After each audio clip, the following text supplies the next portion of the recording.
Bismillahirrahmanirrahim. Kami dari kelompok 9 akan menjelaskan sedikit atau kita belajar bersama tentang kodifikasi hukum Islam di Indonesia.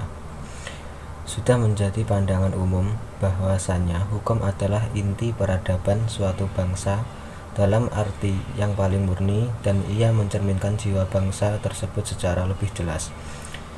Dalam implementasinya, negara-negara muslim berupaya melakukan pembaharuan hukum Islam yang berorientasi pada pembangunan dan perubahan sosial yang terjadi di negara masing-masing. Seperti Indonesia, sangat apresiatif terhadap hukum Islam. Dari sebuah judul tersebut dapat diketahui beberapa pertanyaan atau masalah yang akan muncul, seperti 1. Apa definisi kodifikasi hukum Islam di Indonesia? 2. Bagaimana kodifikasi hukum Islam di Indonesia? 3. Bagaimana pembaruan kodifikasi hukum Islam di Indonesia? Pembahasan yang pertama, pengertian kodifikasi hukum Islam di Indonesia. Kata kodifikasi berasal dari bahasa Inggris, yaitu codification, yang berarti penyusunan. Dalam istilah hukum, dipertegas dengan kodifikasi adalah penghimpunan sejumlah peraturan perundang-undangan dan ketentuan-ketentuan yang disusun menjadi sebuah buku hukum atau buku perundang-undangan. Contohnya buku, misal Kitab Undang-Undang Hukum Perdata dan Kitab UUD. Kata kodifikasi sering dipadankan dengan kata at-taqnin, al-tadwin, dan al-jam'u. Kata al-taqnin adalah kata yang paling sering dipergunakan untuk maksud kodifikasi tersebut. Al-tadwin adalah suatu istilah yang lebih sering dipergunakan untuk maksud kodifikasi hadis, sedangkan al-jam'u adalah kata yang sering digunakan untuk istilah kodifikasi Al-Quran. Al-jam'u Al-Quran.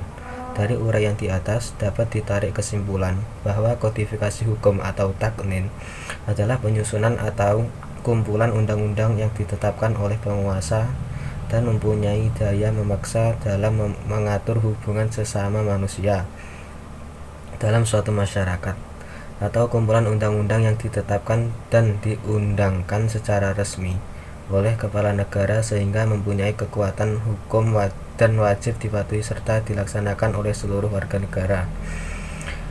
Pembahasan yang kedua, kodifikasi hukum Islam. Kodifikasi hukum Islam dimulai bersamaan dengan dimulainya kodifikasi Al-Sunnah.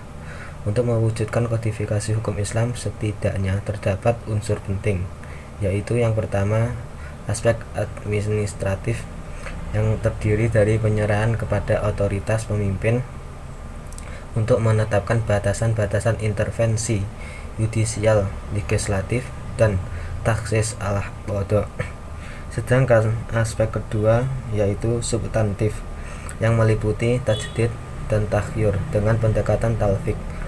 Wacana siasah syariah dalam Islam menyangkut permasalahan kekuasaan, fungsi dan tugas penguasa dalam pemerintahan, serta hubungannya dengan kepentingan rakyat.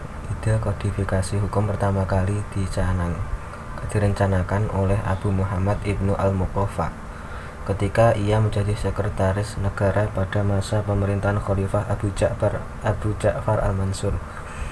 Ada beberapa tujuan kodifikasi hukum, antara lain untuk memberikan batasan yang jelas tentang hukum dan untuk membantu hakim dalam merujuk hukum.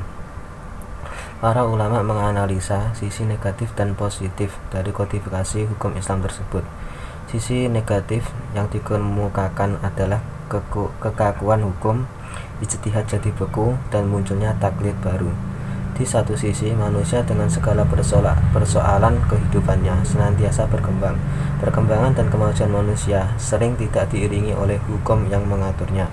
Di sisi lain, fikih Islam tidak dimaksudkan untuk berlaku abadi sepanjang masa, tetapi hanyalah hukum yang menjawab persoalan kekinian atau temporal, sehingga ia senantiasa bisa disesuaikan dengan segala tempat dan zaman. Oke, di sini saya akan melanjutkan penjelasan dari saudara Mokhairun Ni'am. Keuntungan dari kodifikasi hukum adalah semacam unifikasi hukum bagi lembaga-lembaga peradilan. Apabila dalam suatu negara hukumnya tidak satu, maka muncul perbedaan keputusan antar satu peradilan dengan peradilan lainnya. Hal tersebut bukan saja membingungkan umat, akan tetapi lebih jauh membuat stabilitas lembaga yudikatif tersebut akan terganggu, karena akan lahir keputusan yang saling bertentangan antara satu peradilan dengan peradilan lainnya. Ide kodifikasi hukum Ibnu al-Muqaffah baru terrealisasi pada tahun 1293 Hijriah atau 1876 Masehi di bawah pemerintahan Turki Utsmani dengan lahirnya kodifikasi hukum Islam pertama dalam mazhab Hanafi. Dilihat dari waktu kemunculannya, ide Ibnu al-Muqaffah tentang kodifikasi hukum baru mendapatkan jawaban setelah negara-negara Islam dijajah oleh Barat. Untuk menghindari diri dari pengaruh hukum Eropa, maka ulama dan para hukum dan pakar hukum di berbagai negara tersebut berupaya untuk melakukan kodifikasi hukum Islam walaupun hanya sebagian, khususnya di dalam bidang hukum keluarga. Selanjutnya, pembaruan hukum Islam di Indonesia. Noel J. Colson seperti dikutip oleh Amir Mualim dan Yusdani dalam buku Konfigurasi Pemikiran Hukum Islam menyatakan bahwa pembaruan hukum Islam menampakkan diri dalam 4 bentuk, yaitu yang pertama kodifikasi. Kodifikasi yaitu pengelompokan hukum yang sejenis ke dalam kitab undang-undang hukum Islam menjadi hukum perundang-undangan negara yang disebut sebagai doktrin siasah. Yang kedua, tidak terikatnya umat Islam pada hanya satu mazhab hukum tertentu yang disebut sebagai doktrin tahayyur atau seleksi, yaitu mendapat nama yang paling dominan dalam masyarakat.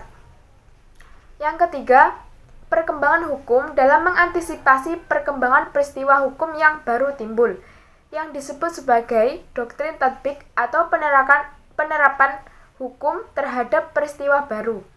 Dan yang terakhir, perubahan hukum dari yang lama kepada yang baru disebut sebagai doktrin tajdid atau reinterpretasi. Demikianlah beberapa hal yang bisa kami sampaikan.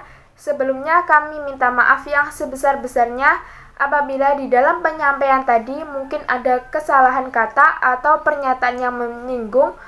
Wallahu muwaffiq ila aqwamit thoriq. Wassalamualaikum warahmatullahi wabarakatuh.